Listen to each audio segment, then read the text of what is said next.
I'm Judy Murray. Behind every champion is a driving force. Victoria at her best. Wanting to prove people wrong was something that was a very powerful driving force in me. We all got prepared for how to perform, but no one prepared us for what will happen after. The best of British. If you can see it, you can believe it, and you can believe that that could be you.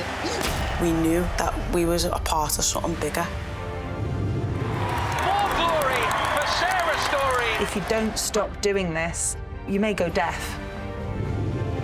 It was everybody else that almost had to suffer because of what I did. Stunning stuff from Adlington. Becky, I think you need a sports psychologist. And I was like, why? What's wrong with me? I was a little bit scared when he first told us. I knew that there was a massive responsibility. The undisputed lightweight champion of the world. It's going to be her historic second goal. Kelly Holmes for Great Britain. I didn't know about a breakdown, becoming a self-harmer, being depressed. Had no idea what that meant. If you tell me I can't do something, I will go out of my way to prove you wrong. Rebecca Adlington. Rebecca Adlington, you are absolutely brilliant. Absolutely brilliant. It's gold to Rebecca Adlington of Great Britain. It was just incredible seeing your little daughter win a race in an Olympic final. Here in Beijing, the final of the 800 metres freestyle. Rebecca Adlington in the biggest race of her life. All eyes in the stadium fixed on this young lady. Come on, Becky. She was happiest face down in the pool. That was her world. And Rebecca Adlington's in front, looking absolutely supreme. This is stunning. A massive, massive world record. Great Britain, gold medal in the swimming pool, a gold medal in a new world record, and Rebecca Adlington, stand up and salute the world. You are brilliant. Not only has she won 2 Olympic medals, she's just destroyed a 28-year-old world record. No swimmer in history in Britain has won 2 Olympic gold medals. No Olympic swimmer for 108 years had done that. The work that she's done in raising the awareness of swimming, and not just as a sport, but the need for children to be able to swim. And so I see a lot of her and the work that she does at grassroots level, and it's formidable.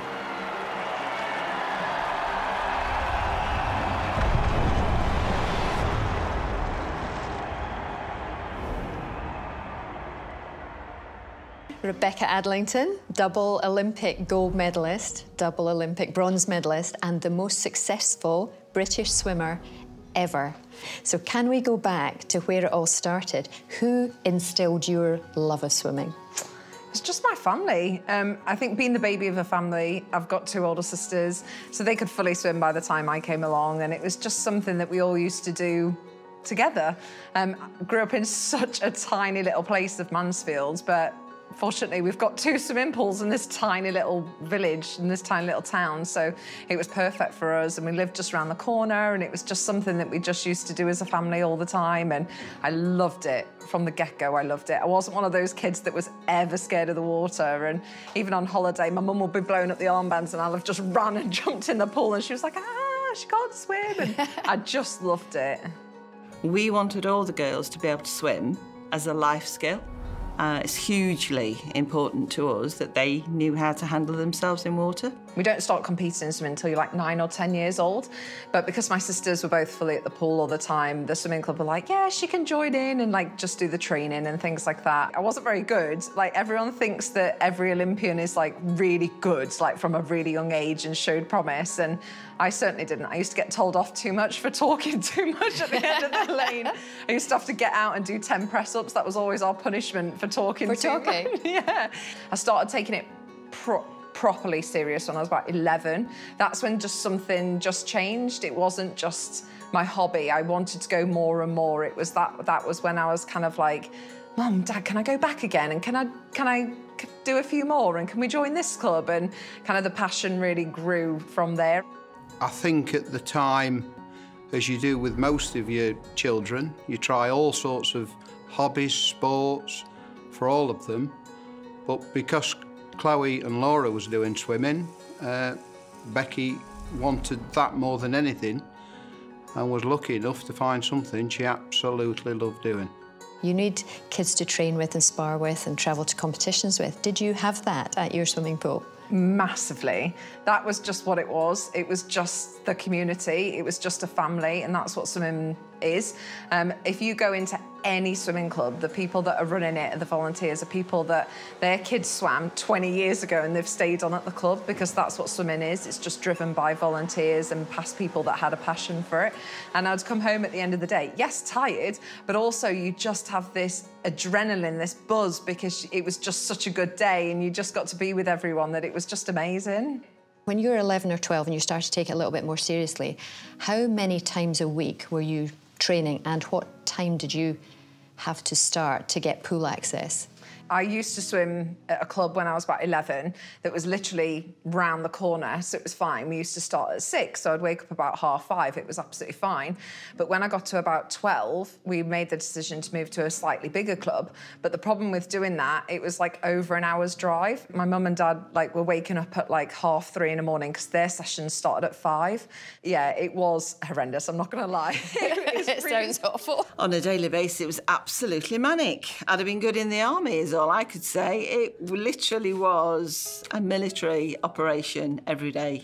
If I took them to early morning training, Becky had already got herself up. She finished up with a bagpipe, waking me up, saying, "Come on, Dad, it's time to go." Whereas the other two sisters, actually, when I went in to wake them up, would throw the alarm clock at me. Being a distance swimmer, it had to increase a lot more, especially for a girl as well. In swimming, the average age is 4 years younger for a girl. We peak a lot earlier than the men. From an early age of about 12, it is that serious every single morning, every single evening, before and after school. Whereas for the guys, you can be a little bit older. You can be more kind of 14, 15 by the time that kind of really starts. So we thought we were getting into a sport that was just a cosy and a towel and a pair of goggles, and it soon came to realise that you needed a diary and a schedule to plan your weekly swim sessions. My family were absolutely brilliant. It got to about 13 and my mum and dad both still were working full-time, looking after 3 kids, taking us to all different sorts of places. And I remember a journey back from Lincoln one day when I was training, and my mum said to me, she was like, "Becky, I need to pull over." Pulled over to the side road, got out of the car, and she just passed out. There's me at 12 going, "Oh my God, my mum," just trying to help her and phoning an ambulance and everything. And it was just from sheer exhaustion. She was just doing way too much. We did it for about 6, 7 weeks, Becky and I. And in the end, I was the one that said to Becky, "I can't do this anymore. I literally cannot be up at 3:30 and still driving you back at 10 o'clock at night. I don't know how you're doing it." We decided after that to move to Nottingham to my coach, Bill Furness. My mum decided to stop her job as well, which for the family was a massive thing. It was kind of more pressure on my dad to kind of run his business and bring home the money. So my mum just could look after me and do something that was so selfish of me that I just wanted to swim, but it was that family decision we all made together. To come to that decision was tough, but the only one we could make, because Becky was so passionate at what she was doing and so motivated, we got to give her this one opportunity in life that she loved doing.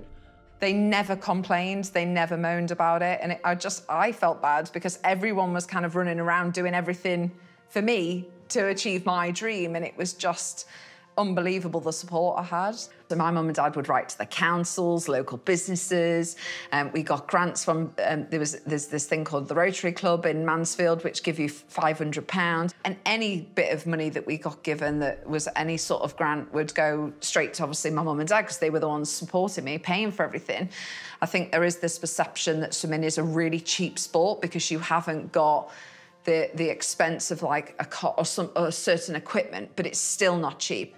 A racing costume is way over £100 just for one swimsuit that will last you a couple of races. The competition fees, the hotels, the travelling, club fees as well. You're paying pretty much around £100 a month Don't get me wrong, it's not as expensive as other sports, but it's certainly not just cheap as chips and you can just go down and swim. It's incredible family sacrifice, like everybody playing their part to help you, as you say, to achieve your dream. Did it put a pressure on you to perform? My parents have never been pushy parents, ever. When I went to Bill's first comment to my mum and dad were, I don't do parents. And my mum and dad were like, she's my 12-year-old baby, like what? Our interpretation of Bill was that he was this very successful. We knew of past swimmers that he'd had, that he'd put on Olympic teams. The whole of the swimming world talks about Bill Furness as a very revered, respected sort of person. So here we were going to have this meeting with this 12-year-old girl, and it was kind of like, you know, is he just going to think we're pushy parents? You know, what is he going to think? Kay and Steve are typical parents. You know, all parents love the kids. All parents want the best for their offspring. My early relationship was, as it is with all parents, was quite professional. You know, I don't go out to make a friend of parents. And Steve and I looked at each other and went, well, that's pretty handy because we don't do coaches either. You know, we'll drive her here, we'll feed her, we'll do everything we need to do as parents while ever she wants to do this hobby. She drives us. Did it ever make you feel uncomfortable that your mum wasn't encouraged to be there watching, or were you quite happy you could just get on with it? I think it was more like of a scare tactic of Bill's. I think he just automatically said that to every single parent because he didn't want the pushy ones to get involved. I think he was trying to keep them at bay. And swimming is rife with pushy parents, and a lot of them do get involved and don't allow the coach to do their job. And then within literally overnight, he quickly realised we weren't that sort of family, and we had that relationship because they trusted Bill and Bill trusted them. They were totally supportive in the good times and the bad times, particularly the bad times, because that's when you need the parents to step up. That's when you need the parents to have confidence in the coach, not when it's going well, when it's going badly. I was the one that was questioning and saying, why don't you do this? Why don't you do that? And Becky, quite frankly, told me to butt out. And we had a few arguments. And I think at that point, I realised that Becky and Bill's relationship was developing. And that was the time that I actually stepped back. It was the perfect hand in the perfect glove, the perfect foot in the perfect shoe, Becky and Bill. There was only ever that one coach for Becky.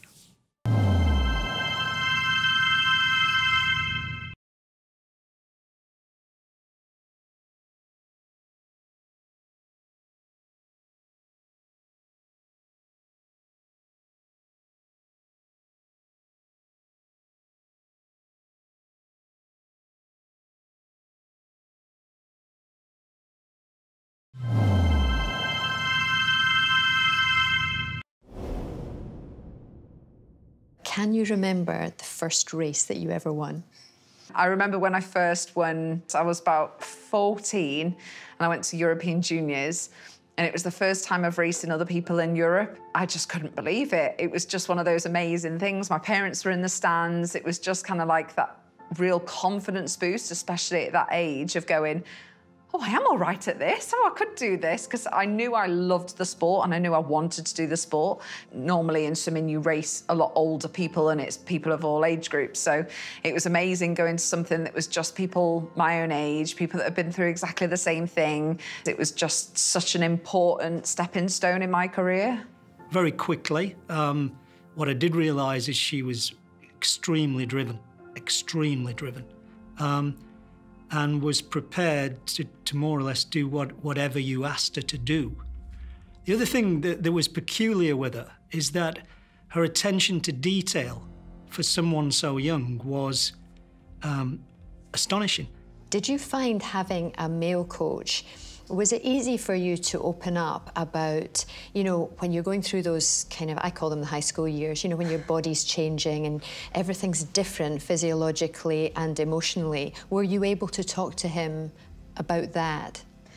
Bits. I think I was very lucky because by the time, I will openly say, I started my period at 10, so I was very young when I kind of went through that stage, and I didn't go to Bill till I was 12. It was one of those that I went on the pill from a very young age. I didn't want to be a nationals and all of a sudden come on my period and not race as well. So it was me and my mum had the conversation originally. I think that was a mother and daughter conversation. Yeah. And it was kind of like, okay, well, this happens to a lot of athletes. Let's go down that route. Fitterwoman App specifically aims to really empower women and female athletes with that understanding about what's going on in their body and specifically them as an individual. So by tracking your menstrual cycle, by tracking your symptoms, you can really learn. So we found, like, and this blows my mind, that you know, you prepare for everything as an athlete, but you often don't prepare for your period. And that's because you don't know what to do about it and you don't want to talk about it, you don't want to think about it. Often your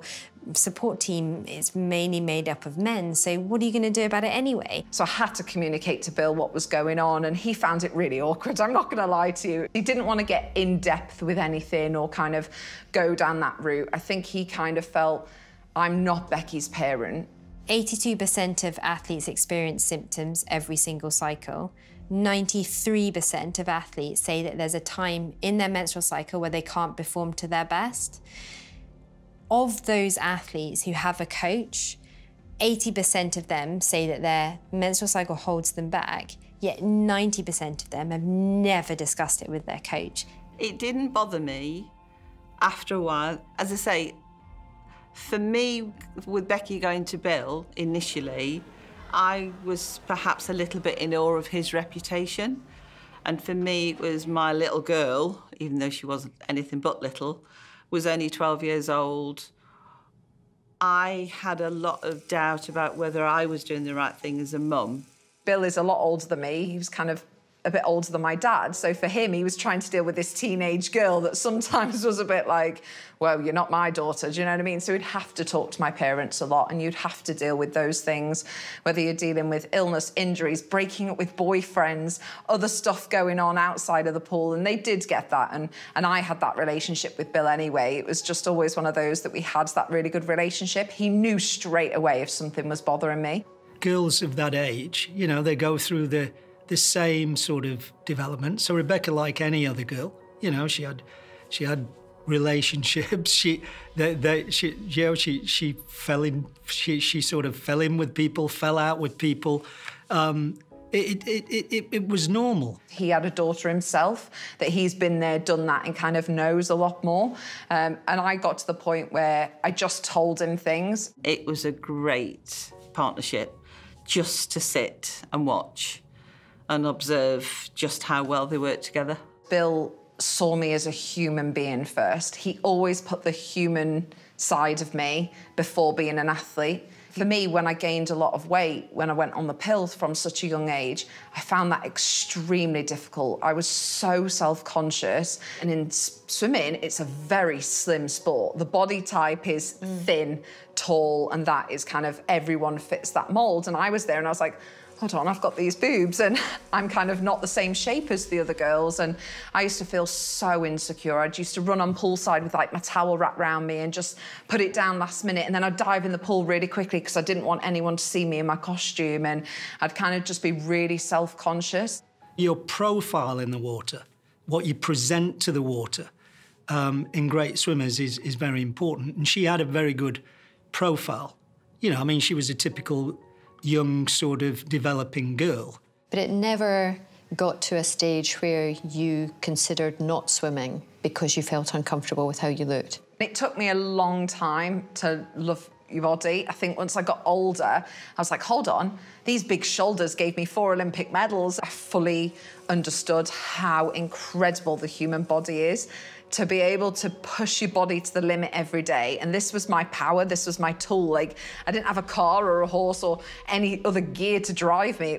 This was it. You don't think like that at 14, 15. No. You don't have that ingrained in you. And yes, it didn't get to the point where I was like, okay, I'm gonna stop. But it certainly wasn't an easy journey to go through. But my love of the sport just drove me through that stage. I just had these weird insecurities out of nowhere that we all do.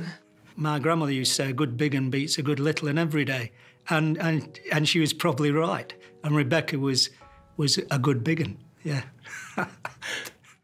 So everybody at the pool would recognise everything that you were going through and be able to relate to it. Did the older girls that you trained with, did you speak to them about any of these issues or the changes in your body and how they had dealt with it? The girls were absolutely brilliant, and they just would advise on different things as well, what was better for swimming and kind of the right way to handle it, and different advice with kind of the different pills and that, because there wasn't ever a doctor that we could go and speak to about it. And when you go to your own GP, they didn't really understand the swimming side of things, because that's not their concern. Their concern is you as a young woman, not you as an athlete. So it was kind of really hard because we never got medical advice on it. I think it would be really beneficial for girls in sport to have somebody come in and talk to them about all of that sort of stuff. I remember I once swam terrible at a competition. The team manager got sent to my room to ask if I'd started my period. Is that why I swam bad? And I think that's the only communication about my periods that I've ever had with anyone on the team before. We need to talk about these things more and more openly, and we need to think about how we give girls the confidence to manage their bodies during that phases, to avoid that contributing to the big drop-off in participation. Having that communication around those things would have been really helpful. So one thing is every teenage girl we spoke to said they either had a big sister who had helped them, or they wished they'd had a big sister equivalent who could have helped them prepare in terms of sports bras, in terms of how you manage your period. Even like different bits of makeup, they were like, oh, you should try this concealer, it's great, it stays on in the water. And I'm like, oh, thank you. And it was like, even little things like that. Like, I didn't ever think about getting my eyelashes tinted, something so silly. So they would give you them beauty tips that just made you feel more confident. And to somebody else, they go, as if you're even thinking about that in sport. But it makes a huge difference when you're training every single day and you just want that tiny bit of confidence and tiny bit of like less worry or less things that you're going to think about. I think it's a huge thing. If you think you look good and you feel good in yourself, you're always going to perform better. Would you have loved to have had more female influence? I mean, were there any female coaches around? No. No, I can remember one growing up. They definitely make a difference. And I think it's just that understanding of sometimes just that acknowledgement that things are different. If I'm getting on the physio bed, I don't want to be wrapped in a towel when all the other blokes are around. It's just something so simple, but I didn't always feel comfortable doing those sorts of things. That was never considered. It was always just a case of that's the way it is and you just go along with it. Tell me about how you qualified for the Olympics. So in swimming, we have a qualification process, so we go to a trials. You have to get a certain time that they lay out for us, and you also have to come top 2, because obviously it's only 2 Brits per nation. And I remember going to the trials in Beijing and kind of not really thinking, yes, I'm going to go, or no, I'm not. I think it was just this opportunity that was there. There wasn't any pressure. It wasn't like you must make it. It was just a situation that was like, I really hope I do, and what a lovely bonus if I do make it. Looking back now, I don't think she got it. I don't think it was such a big thing to her, because she didn't think she was ready to go to the Olympics. You know, the Olympics is something that happens to other people. You know, they're big things. They're what we watch on the TV. They're not what I go to. She was swimming world-class times in training and in competition, even though she wasn't rested. So the whole year in Beijing, you know, in 2008, I thought we had the potential to do something special. I used to get so nervous. I was a very, very nervous racer. I much prefer training to racing. I hated the build-up. I used to feel sick. I used to need to lie down. I couldn't eat for a couple of days. I would just feel permanently sick. It's hard when it comes to that, because I always felt like the racing is just like the giving birth of having a baby, because it's just like, you've got to do it to get the end result. But I didn't like it, and I knew it was going to be painful, and setting yourself up for that amount of pain, it is hard. I've never seen an athlete push themselves as hard. It was brutal, what she could do. I mean, you know, the public watch the end result. They don't see what they do every day. Her pain tolerance was immense. Who in particular helped you to get race ready? It was always just my coach. It was always a case of Bill just making things a little bit more fun. We used to do this little task before I'd race where we'd each write down what time that we thought we would go. So I would write down what time I thought I was going to go. He did.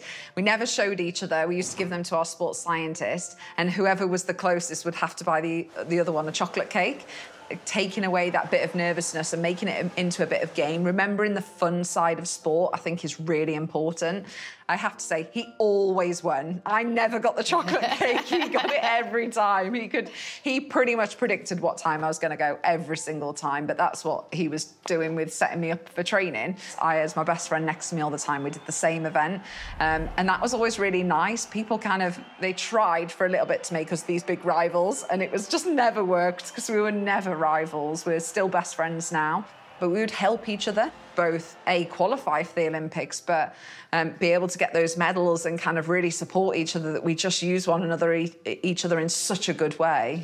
So you really had a very tight support group around you going into Beijing. Your mum and dad, your coach, and your best friend. And when you had your success, did you add others, or were others added or provided for you after you became the Olympic champion? It was just incredible seeing your little daughter win a race in an Olympic final. As a girl as a woman now, but a girl who grew up being sort of tall and into sport and not the normal look of what was expected of girls of that age, there was this natural-looking, beautiful girl, just sort of, it felt like she just accidentally won those medals. It felt like, oh, I was swimming fast. I thought, oh yeah, I'll just overtake that person and get that medal. Not only has she won 2 Olympic medals, she's just destroyed a 28-year-old world record. No swimmer in history in Britain has won 2 Olympic gold medals. No Olympic swimmer for 108 years had done that. It took that success to then add more people to that. I then found my physio, my sports psychologist, my sports scientist came on board, and for me, my sports psychologist quickly became somebody that I just relied on so heavily. It was my coach, Bill, that actually first said to me after Beijing, Becky, I think you need a sports psychologist. And I was like, why? What's wrong with me? Was my first initial reaction. I was like, why? Do you think I can't deal with things? And he said, Becky, I've never coached a double Olympic champion. I can't be your everything. And I really, really respect that about him. And I just thought, wow, credit to you that you're not trying to get all this ego and kind of take everything on. He really saw that, okay, we need somebody else to balance everything. There is a lot of external things now, sponsorships, the trolling, things going on in my life that I needed support with. That's when we brought in Simon. I remember saying to Simon, look, she is excellent at this, and this. I said, I just need you to help her with some of these areas, particularly outside the sport. I was a bit apprehensive at first, seeing a sports psychologist, but met Simon, and after I came out of even the first session, I said, wow. I was like, I totally get it. I needed that. That's only going to make me a better, stronger athlete. And he became somebody that I just relied on so heavily. All world-class athletes now have this team, and I think the great coaches manage this team really well, and I think it's a new way of coaching. Whereas the old way was just coach an athlete, and keep all this lot out. Now, you manage how they contribute, but you cannot diminish the sort of impact these people can have in producing a result. Thankfully, a lot of teams now have brought in sports psychologists, and although I know many of them might say I'm only about performance and that's what they're trained to do, my experience has been they've also been excellent in supporting individuals and being very empathic and working as this confidant, and I think that is so critical. He just became somebody that I needed there at competitions and kind of became that real security blanket for me. It helped me deal with all this new pressure and expectation that was then put on my shoulders, because going into Beijing, I was the underdog. It was easy, there was no pressure, whereas coming out of Beijing, all eyes were on me. I was the one that everyone wanted to be. Quite simply, if we're giving any human being in any walk of life something to deliver that they're not in control of, then that is likely to stress them. That's just common sense. So if you ask someone to do something that they can't guarantee, then they will become on edge, although they'll do their best.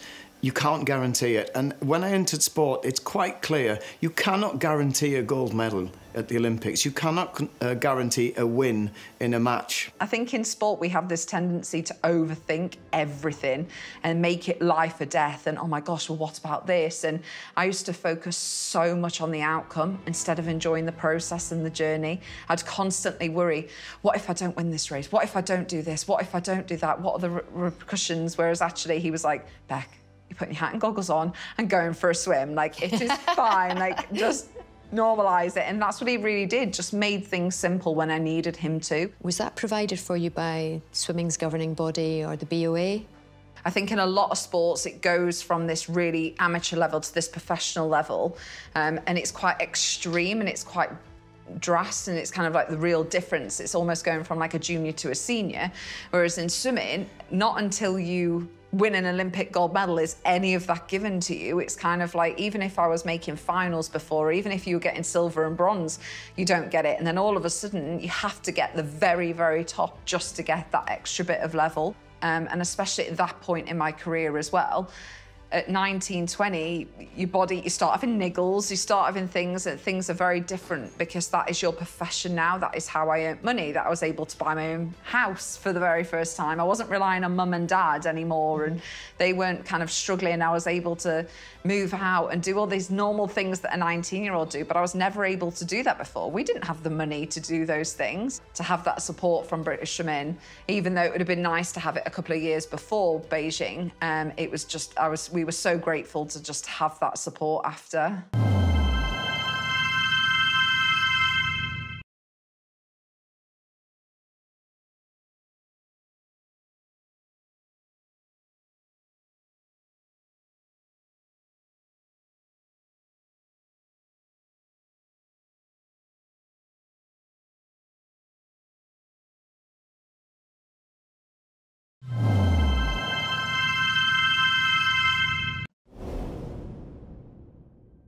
But can I go back to something that you said when you were talking about your body changing, and you said about you were never picked on at the pool. Were you picked on elsewhere?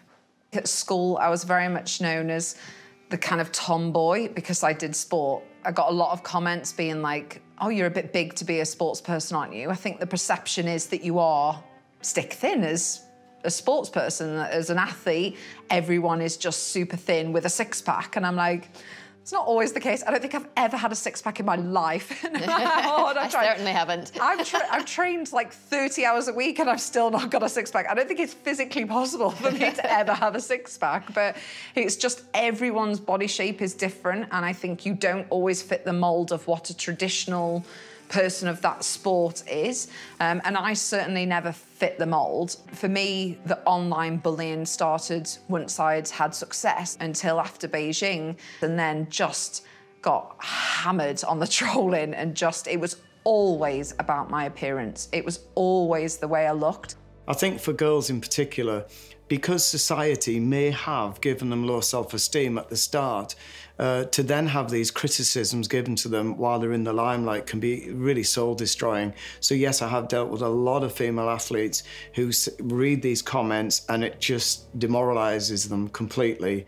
Nobody had ever given me a heads up that that was ever going to be the situation. So it was just a mix of just shock, of just didn't understand it. I was getting so many personal messages as well. I was just like, what have I done to you? I don't even know you. It was just very hard to deal with. That kind of media reporting continues today. I mean, when it happened to Rebecca Adlington, I thought what was really important was that she spoke out about it. And there has been this real movement of sportswomen using their voices and using their platform and saying, hang on a second, this is damaging me, and actually this is a distraction. I'm a gold medalist or I'm a world champion. That's what you should be thinking about. But I think that culturally that kind of sexism is so steeped in the way that we talk about women, the way that we describe them, the way that we portray them in terms of imagery, that it's very hard to get away with. And then that of course is replicated on social media, where people are even less filtered and even more threatening and rude. the better you are, unfortunately, the bigger target there is on your back. And I said, because Rebecca was so driven, you know, it does sort of rub some people the wrong way. The emotional resilience that Becky showed was extraordinary. You know, that just shows what she's made of. And it's the same emotional resilience, I think, that has carried her through the really unfair commentary on her appearance that this incredibly athletic, strong, beautiful girl had to suffer because she didn't fit the stereotypes of what a very small proportion, but a loud proportion of the population think she should have fitted. As women, we are so much more judged on how we look and what we are wearing. It doesn't happen like that for men. What you did was unbelievable. Everybody should have been celebrating, and it just puts a tarnish on it for you and makes it difficult for you to enjoy all the success. When it first started for me, I would tell my mum and dad or people around me, friends, family, boyfriend, everything like that. I quickly learned not to. And then you end up keeping it in and bottling it up because it would upset people so much and people around me would get so hurt. To your parents, you are their baby, you are their world, you are amazing. So for you, I can't imagine reading something about my daughter. I just would be distraught. I remember having a conversation with Becky and saying, well, why would you ever want to write something so negative about... Why would you waste your time being so negative about someone else? Why not just keep your opinion to yourself? Because actually, who the heck is bothered if it's that negative? But it got Becky at a vulnerable time. I think it just changes you. I remember getting my OBE and I wore this green dress and the next day was, you're way too fat to wear that dress, you looked awful, blah, blah, and it totally, now I don't have one photo up of when I got my OBE because I just don't want to remember that day because it was so tarnished and I got so much hate for just a dress that I wore that just made me feel so bad about it. As a dad, you want to protect and you want to put your arm around her and give her a cuddle as well. But the press have got to write stories to sell papers, etc. And you just have to accept that that's how it is. It makes me think every time I put a dress on now, I'm like, what are the media going to say? What is going to be written about me? What are people going to say about it? Someone like Serena Williams, you know, she was told she was too muscly, too masculine. Then she was told that she was kind of too sexed up and she looked like a prostitute in a photo where she was sat on a throne. Then she was told she was wearing too much clothing when she was wearing that functional bodysuit to, you know, a life-saving bodysuit after she'd nearly lost her life giving her birth to her daughter and it was helping to prevent blood clots. And the French Open came out and said, you know, we're going to ban this catsuit.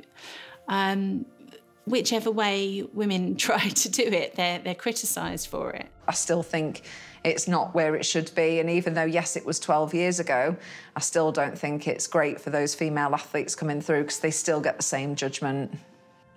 And did the impact of that and the holding it all into yourself, which is what girls do, boys can brush things off much easier. We hold on to them and they eat away at us. Did it have an effect on your mental health? To be honest, I didn't fully realise until I retired.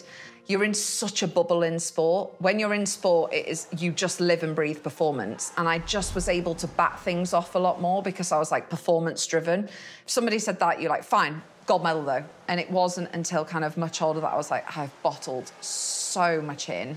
Saw a therapist last year and it wasn't until I sat down with somebody external until you fully talk to them that they go, okay, yeah, this is not right, we can help you here, you can adjust this, you can think of things in a different way, and fully kind of went into that path and openly say therapy is the best decision I've ever made.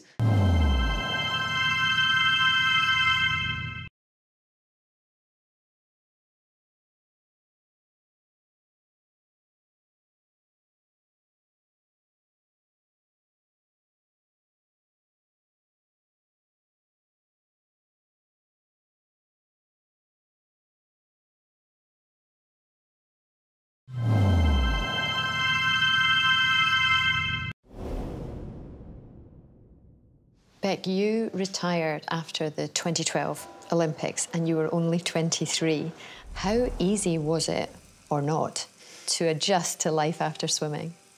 Definitely an adjustment. It was one of those that you're used to routine. I love routine, and I knew where I was going to be 50 weeks of the year. We only got 2 weeks off as swimmers. I knew where I was going to be every single day. The day was mapped out, whereas then you in this situation where you're like, what do I do now? It was just bizarre. You know, she'd been doing it for 8 years, 8, 9 years, and you know, her body was starting to pay for that. But I think the main thing was mentally, she'd probably had enough, and she'd done it. She'd achieved in swimming everything she wanted to achieve. For somebody that's been ultra motivated to achieve what she wanted to achieve, I think if she'd have carried on, would the motivation really have been there and intense as it had been before? So it was easily accepted, really, and it was time to move on. I probably knew she was going to retire. And we went for a coffee, and she said, I said, look, you can go to the Olympics again. You can win medals. She said, I know I can win medals. She said, but I don't think I can win gold. And she said, because of that, I think I should retire. It's an adjustment to not have my coach there guiding me. For the first time at 23, I had more independence, that I had to make my own decisions. That was scary. And I wasn't a swimmer anymore. I kind of lost my identity, my everything, my sole focus for so many years. And then all of a sudden it's kind of like, well, what now? And luckily I knew I wanted to go in to the learn swim sector. I knew that I wanted to set up my own program. As an athlete, everything is just so focused and you're so selfish. You are as an athlete. Any athlete that says they're not selfish is lying, because you have to have that focus. Whereas becoming a parent, everything else, you go from being selfish to having to be so selfless as a parent, and your just world changes, and mine certainly did. And I was exposed to this different industry of the media and the press and the public eye and doing reality TV and everything else. I'm definitely a different person now than I was 8 years ago. What curveballs have come your way during your career or since you retired? I think during my career, it was health. I think as an athlete, you just think that you're at this peak condition that kind of you can bat off anything because the human body is amazing. And I've experienced glandular fever and post-viral fatigue. I had to miss out on Commonwealth Games in 2006. There was definitely setbacks. My sister got encephalitis, which is a brain virus, so dealing with at 15, being told my sister's gonna die, and she was in intensive care, and kind of being told to say goodbye to my sister, I think that was so difficult to deal with. And luckily she pulled through and she was absolutely fine. But it is one of those things that you kind of feel like you're a bit superhuman as an athlete, and you kind of bounce things off a little bit, that because you are super healthy, you're super fit, you eat really well, that you aren't going to be affected by these things. Whereas I think having health issues and seeing my family go through those as well really put life into perspective. Because of Laura being so ill, we just support each other and we come together. It cut out all that pettiness, the kind of the teenage drama stuff, all that yelling at your parent, all that sort of stuff, it cut out. And it really made me appreciate how short life is. And I think that also gave my parents the ability to say, you know what, Beck, you have now to swim. Swimming became my escape for everything. Whether I was sad, happy, whatever, I'd go for a swim. And it really gave me that stability that I needed at that point in my life. See, I always think that swimming is a life skill that every child should have the opportunity to learn in school. And that is something that you are trying to do something about through your Learn to Swim campaign. Tell me about that. Honestly, it shocks me, the Learn to Swim statistics in this country. And in this country, we have this perception swimming is sport. But it shouldn't be that way. If you go to America, Australia, swimming is a life skill and it's a sport secondary to that. There's over 51% of kids leave primary school unable to swim in this country. And I'm like, we live on an island. That's over 1 million children just in the UK alone that can't swim.